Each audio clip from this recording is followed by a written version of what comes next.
తుంటి శస్త్రచికిత్స అంటే హిప్ జాయింట్ అంటాం. హిప్ జాయింట్ అనేది కొంచెం పెద్ద జాయింట్ ఉన్నట్లో మన శరీరంలో అతిపెద్ద జాయింట్. సో దానికి రకరకాల శస్త్రచికిత్సలు ఉంటాయి. అంటే ఫర్ ఎగ్జాంపుల్ ఫ్రాక్చర్లు ఉంటాయి, పెద్ద వయసులో అవుతూ ఉంటాయి.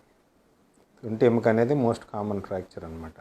సో అది ఎముక ఫ్రాక్చర్ అయినప్పుడు మనం దానికి రాడ్ కానీ స్క్రూ కానీ ప్లేట్లు కానీ వేయడం జరుగుతుంది. అలాంటప్పుడు కొద్ది రోజులు అయ్యాక నడిపిస్తాం మనం. అది ఎముకల సాంద్రతను బట్టి ఉంటుంది. అంటే ఎముక బోన్ డెన్సిటీ ఎంత బాగా ఉంటే మనం త్వరగా నడిపిస్తాం. అదే ఎముకల హిప్ జాయింట్కి రిప్లేస్మెంట్ అంటాం. అంటే హిప్ జాయింట్ మార్పిడి జరిగితే మటుకు నార్మల్గా ఈ రోజున ఉన్న వైద్య పరికరాల టెక్నాలజీ తోటి ఏంటంటే రెండో రోజే నడిపిస్తాం. అంటే రెండో రోజు సపోర్ట్ తోటి నడిపిస్తాం. అంటే వాకర్ పట్టుకుని నడుస్తారు. ఆ తర్వాత కొద్ది రోజుల్లో ఎముకల మన మజిల్ స్ట్రెంత్ అది ఇంప్రూవ్ అయ్యాక అన్నీ సెట్ అయితే ఆ స్టాండ్ కూడా వదిలేసి నడవచ్చు. సుమారు 4 రోజుల తర్వాత అన్నీ వదిలేసి నడవచ్చు.